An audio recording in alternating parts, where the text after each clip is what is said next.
We're not gonna make it! Mayday! Mayday! I never thought a single broken window could kill 84 men until I learned what really happened aboard the Ocean Ranger on Valentine's Day, 1982. What I'm about to tell you will change how you see the ocean forever, and if you've ever felt trapped with no way out, you'll understand the sheer terror these men faced in their final hours. Picture this. It's February 14th, 1981, and I'm standing on the deck of what was called the most advanced oil rig in the world. The Ocean Ranger stretched out like a floating city, 396 feet of cutting-edge engineering designed to laugh in the face of Mother Nature herself. The North Atlantic wind cuts through your bones out here, carrying the smell of salt and diesel fuel, while the constant hum of machinery vibrates through the steel beneath your feet. You can taste the metallic tang of spray in the air, and every breath feels like swallowing liquid ice. This wasn't just any oil rig. This was humanity's middle finger to the most hostile waters on Earth. The same waters that swallowed the Titanic were now home to this 25,000-ton giant, floating 180 miles offshore from Newfoundland. The crew called it unsinkable. Hell, everyone did. But standing here now, knowing what I know, I can tell you that confidence was about to become their death sentence. See, the Grand Banks used to be the richest fishing grounds in the world. Fishermen from Newfoundland had been pulling cod from these waters for generations, their families depending on the ocean's bounty. But by the 1960s, overfishing had turned these once teeming waters into a graveyard of empty nets and broken dreams. The province was desperate, facing economic collapse as fish stocks vanished. That desperation led them to look beneath the seafloor, where geologists discovered something that would change everything: black gold. In 1979, they struck the Hibernia oil field, and suddenly everyone forgot about the fish. Mobil Oil and their partners saw dollar signs stretching to the horizon, but finding oil and pumping it are two different beasts entirely. They needed data, precise measurements of exactly how much crude was sleeping beneath these treacherous waters. That's where the Ocean Ranger came in, and that's where our story takes a turn that still gives me nightmares. The rig had been working the J-34 well since late November, just one of 3 platforms scattered across the Grand Banks like lonely sentinels.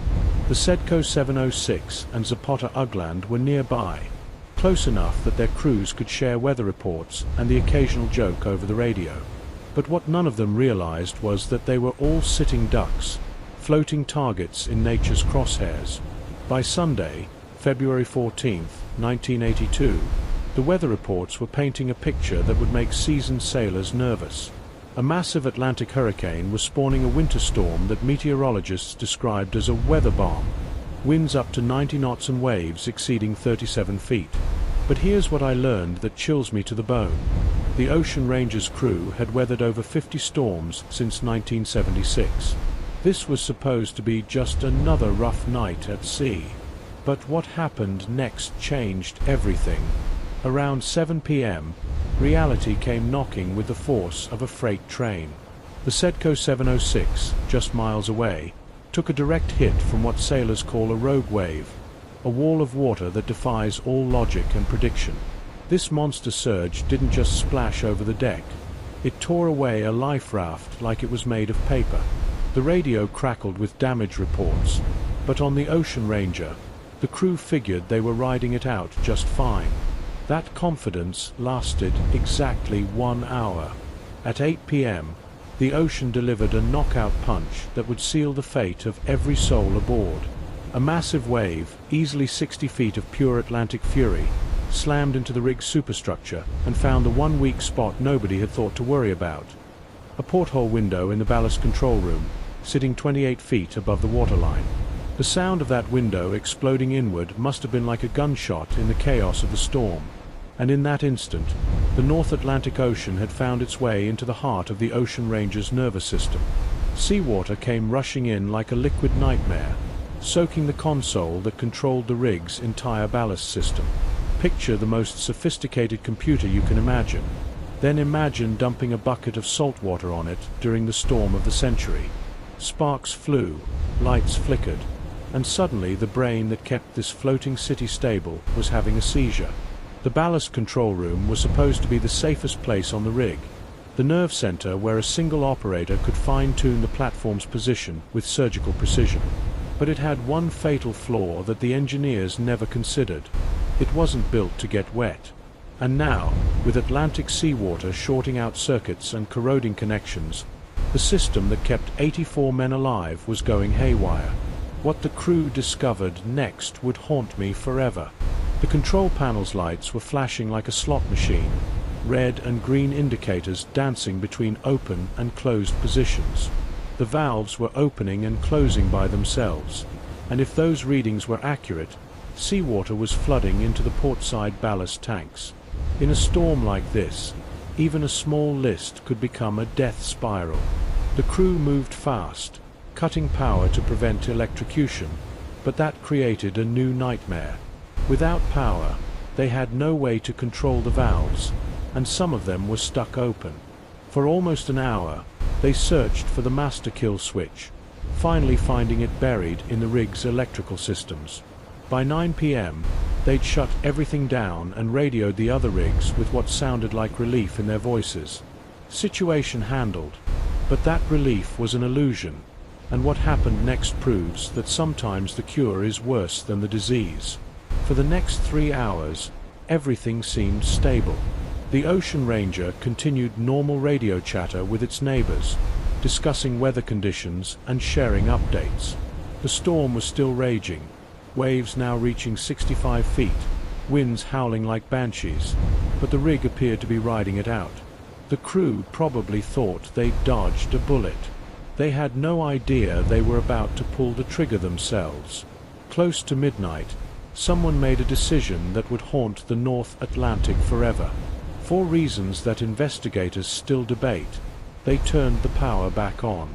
Maybe they wanted to raise the rig higher above the massive waves, or perhaps they thought the system had dried out enough to function normally. Whatever drove that decision, it awakened a monster that would devour them all. The damaged ballast system came alive like something possessed. Valves that should have stayed closed began opening on their own, triggered by short circuits and phantom signals racing through corroded wiring. Seawater rushed into the forward ballast tanks, and slowly, inevitably, the Ocean Ranger began to bow forward like a dying giant. The radio chatter tells the real story of what happened next, and if you've ever felt completely helpless, you'll recognize the desperation in those transmissions.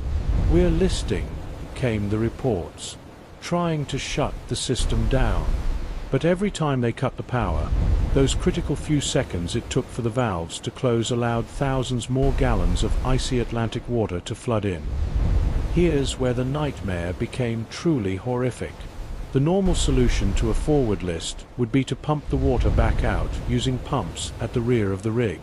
But as the Ocean Ranger tilted forward, those pumps couldn't generate enough pressure to push water uphill.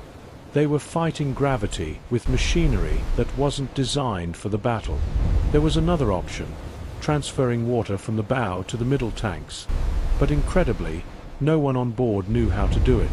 These were experienced offshore workers, men who'd spent years on rigs, but they'd never been trained for this specific emergency. The most critical knowledge they needed was locked away in manuals none of them had read. In desperation, someone remembered the manual override system, brass rods that could operate the valves mechanically if the electronic system failed. But when they cut the power and started threading those rods into the control panel, they discovered a design flaw that would cost them everything. The rods could only open valves, not close them. Working in the dark, with no power to the indicators, the crew was essentially performing surgery while blindfolded. Every move they made, every valve they opened hoping it was the right one, only made things worse. More water flooded in, the list grew steeper, and slowly but surely, the Ocean Ranger was crossing the point of no return. The water temperature was 41 degrees Fahrenheit, cold enough to kill a man in minutes. As seawater sloshed through the lower decks, the crew could feel the rig's death throes in their bones. The bow dipped lower and lower until something catastrophic happened that sealed their fate. The corner columns, those massive pillars that normally sat 80 feet above the waves, were now within reach of the storm surges, and at the top of each column were wide, uncovered openings, access points for anchor chains that had never been designed to keep water out. One by one, the waves began crashing into those openings, flooding the chain lockers with thousands of gallons of additional seawater. The crew had no idea this was happening. There were no alarms, no sensors, no warning systems to tell them that their rig was drowning from above while they fought the flooding from below. They kept working frantically with those brass rods, unknowingly opening more valves and accelerating their own destruction. At 1 a.m. on February 15th, 1982, reality finally broke through their determination. The Ocean Ranger began transmitting Mayday signals, the international call for help that every sailor dreads to hear. The Seaforth Highlander, the rig's designated standby vessel, received the call and began fighting through hurricane-force winds toward their position. But in seas this violent, with waves taller than buildings and visibility near zero, even getting close would take over an hour. And 30 minutes after that first Mayday call, at 1:30 a.m., the Ocean Ranger sent its final transmission. "We are going to the lifeboat stations." Those were the last words anyone ever heard from the 84 men aboard the Ocean Ranger, but their fight for survival was just beginning. When you're abandoning a structure the size of a 30-story building in hurricane-force winds, every decision becomes a gamble with death. The Ocean Ranger was listing badly now, somewhere between 10 and 15 degrees, and the lifeboats had to swing down from tremendous heights through wind gusts that could crush a man against steel. The crew began lowering the boats, but the storm had other plans. Violent gusts caught the lifeboats like toys, slamming them against the rig's superstructure and crushing their hulls before they could reach the water. Others were flipped or torn away entirely, disappearing into the darkness with whoever might have been inside. Some men jumped or were thrown into the freezing Atlantic, where hypothermia would claim them within minutes. The human body simply isn't built to survive in water that cold, no matter how strong or determined you are. Even Olympic swimmers would have had only minutes before their muscles seized up and the ocean claimed them. The Seaforth Highlander arrived just after 2 a.m., firing emergency flares to illuminate the chaos. What they saw was a scene from hell. The Ocean Ranger still afloat but badly listing, waves continuously washing over what remained of the deck, and debris scattered across the water like the remnants of a shattered dream. There were no signs of life aboard the rig, and all the lifeboats appeared to be gone. Then, cutting through the storm like a beacon of hope, they spotted one battered lifeboat with survivors actually alive inside.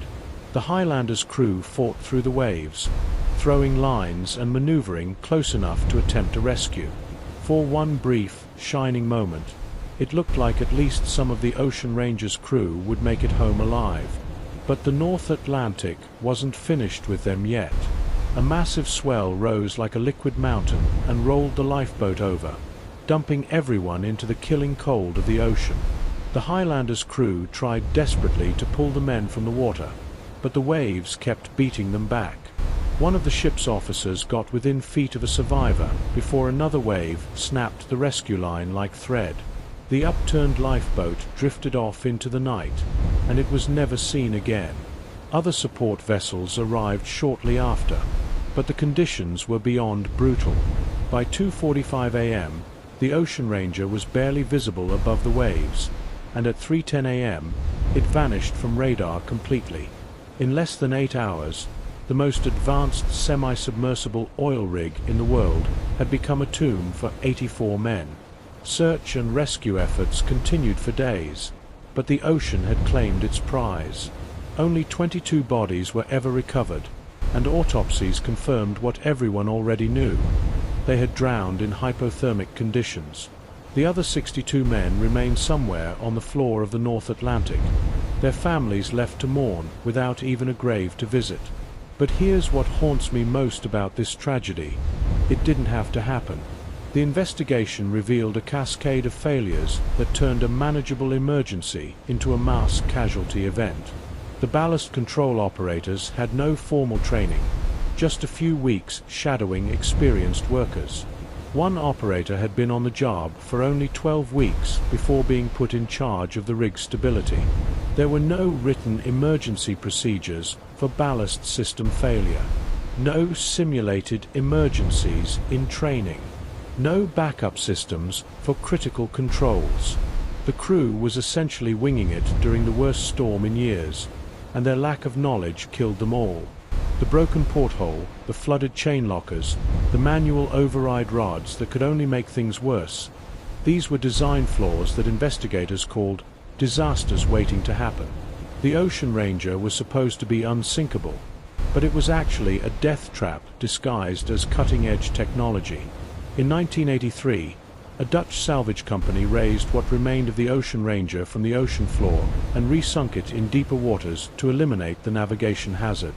But even that operation claimed 3 more lives when divers were killed in separate accidents during the recovery effort. The North Atlantic, it seemed, wasn't finished claiming victims. The findings led to sweeping changes in offshore regulations worldwide. Crew training standards were completely overhauled, survival suits became mandatory, lifeboat designs were revisited, and safety drills became required.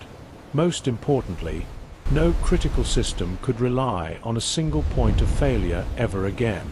But those changes came too late for the 84 men who died on Valentine's Day, 1982, in what remains the deadliest offshore drilling accident in Canadian history.